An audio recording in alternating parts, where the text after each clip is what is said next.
All right, guys, so today we decided to bring the E36 out. I got it all back together. I said I wasn't going to post a video on it until it was running and driving. It is running and driving. Today, no alignment, nothing like that, so not really concentrating on driving at all.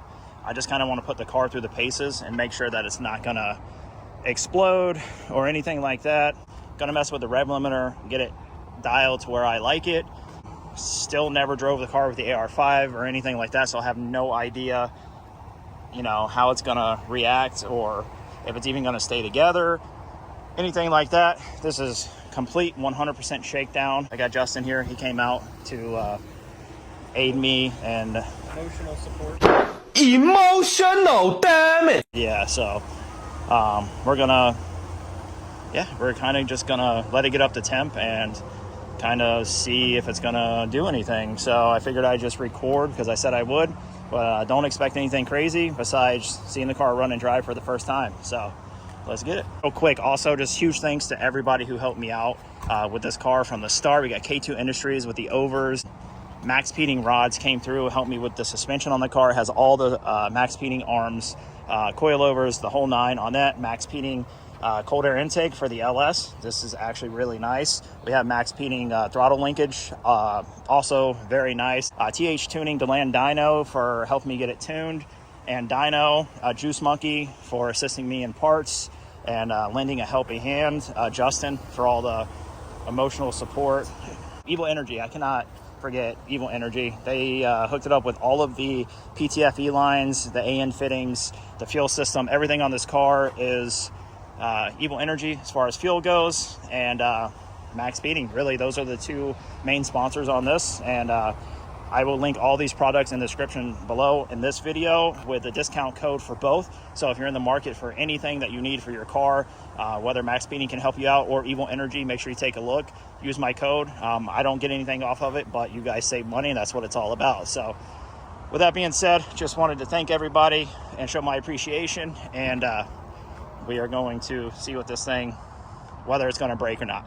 We do have the tow rig and the trailer with expectations of breaking something. So let's see. I don't know. You haven't heard it in person yet, have you? Like done? Not the axle back now. What do you think? No, it sounds sick. Which I told you, I'm nervous about trying to drive with you because it's so loud. Go rev it real quick. Huh? No, do it inside. I want you to experience fucking hold the brake, because you know we have incidents when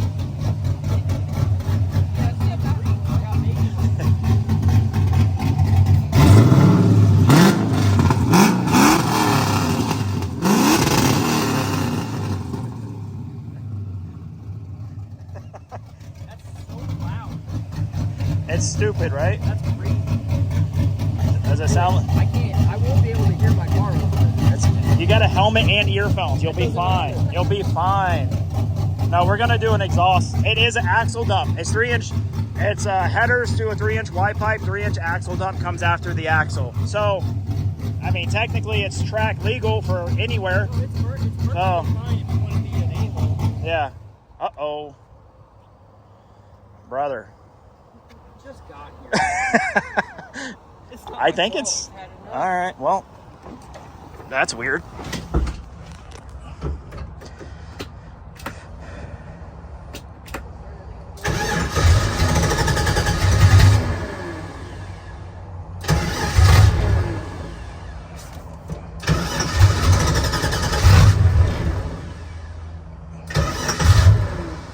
That's weird. I got this little scanner just in case, because we're on stock computer, we can see if it's doing anything.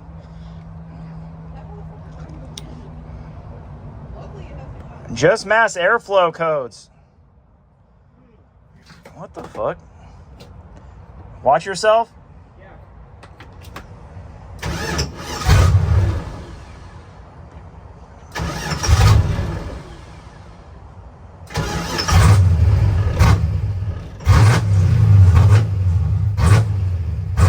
That's what it was doing. Yeah. Something to do with the crank sensor, I think. And I forgot about it, or I would have fucking fixed it when I had the motor and everything out. So. Down there. Yeah. It's not, Try to get some slack. You want me to grab the jack and we'll lift it up down there? Or? I mean, it's all you can't. Can't touch anything? Yeah, it is right behind that cylinder.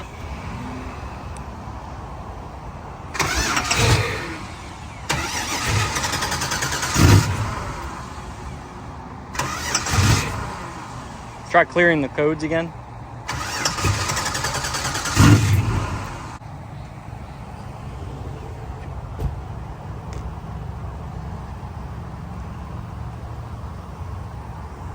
American made.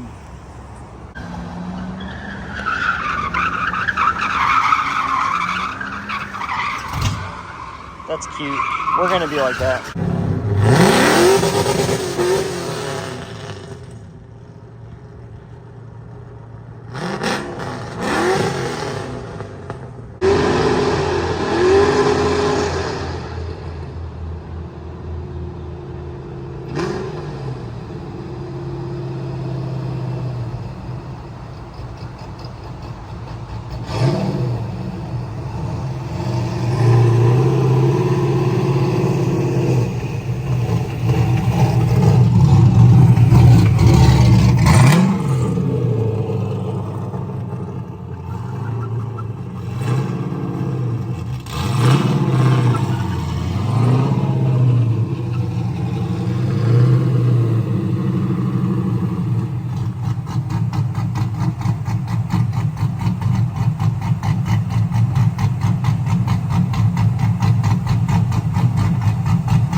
So we're already out here.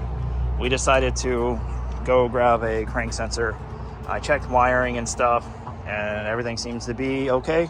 So fingers crossed, we're just gonna throw a crank sensor. It's easy enough. And if it decides it wants to run again, then we'll start driving. And if it doesn't, we're just gonna load it on the trailer and address it again later. So I have no idea why this car just literally hates the fact of working. I mean, I know it's a swap. It's a motor that doesn't go in the chassis. There's a lot of new stuff, and you have stuff like this on these bigger jobs, but this is a little ridiculous. I thought I had it. I mean, I did fine on the dyno, so I don't know. Maybe just a cheap, faulty O'Reilly's crank sensor just got hot and decided it wasn't gonna work. I have no idea, but we're gonna try it. We're gonna see. Justin's here. He has wiring stuff, so worst case, I did also, when I did the crank sensor at the dyno, I pinched the pigtail and pinched a couple lines, so I butt connect them on the dyno, but it worked and they're tight. So if the crank sensor doesn't work, we're gonna take this apart, solder it, and put it all back together real quick. Not necessarily something that I want to do in a parking lot, and it's raining now, so we'll see. I'm not going to spend all night doing it. If the crank sensor doesn't work, maybe I'll let him solder this up real quick and see. If not, we are putting it on the trailer. We are going home until next time.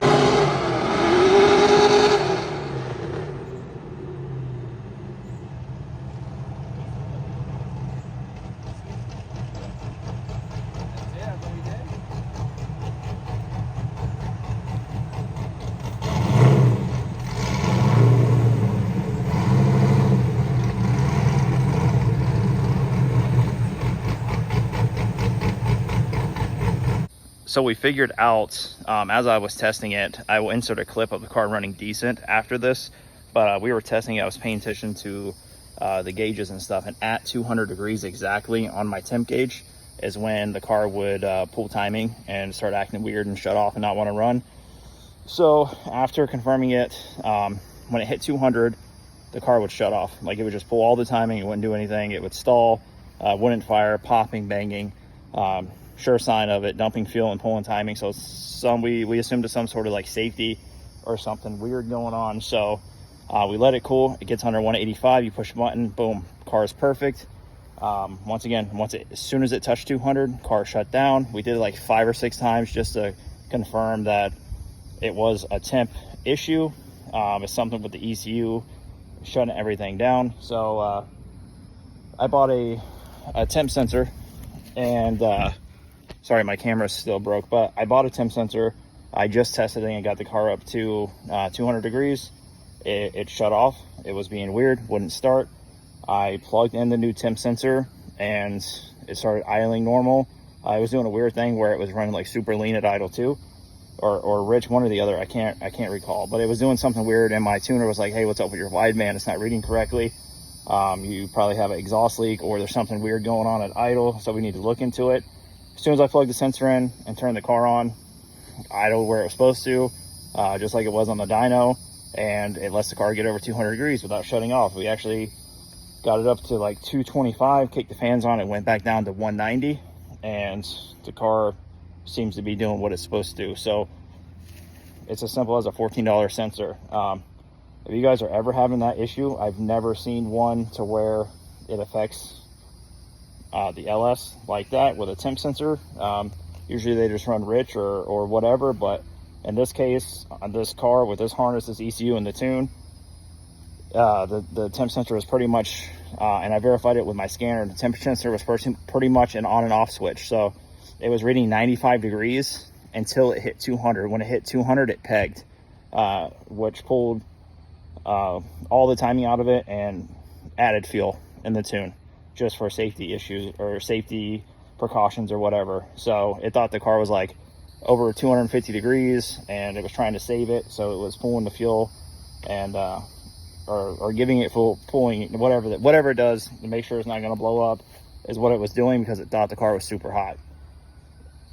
I'm going to put the sensor in, and I think we are probably okay to actually take it out maybe next weekend for a full day. I want to nut and bolt check everything, go over it, check the fluids, maybe do an oil change and all of that before we take it back out. But I think it's ready to like drive, because when it's running, as you'll see in the clip next, when it's running well, and the car fucks. It's really fun, and it's rowdy. So I'm super excited to get out there and actually start driving the car. But that's what these tests are for. This was by no means like a drifting video. Everything's got to work. This was literally a video that I filmed because I wanted to test everything and work out all the kinks, and that's what we did. So that's where we are. I think we are like right there. So super excited that that's fixed, and yeah, on to the next project, I guess. So until the next one, guys, make sure you like, comment, subscribe, leave a comment. I know I haven't been very active, but I want to be, but for me to do that, I had to get more traction on the YouTube channel. So maybe we can make, God, these gnats and mosquitoes in Florida are crazy right now. But all right, guys, until the next one, peace.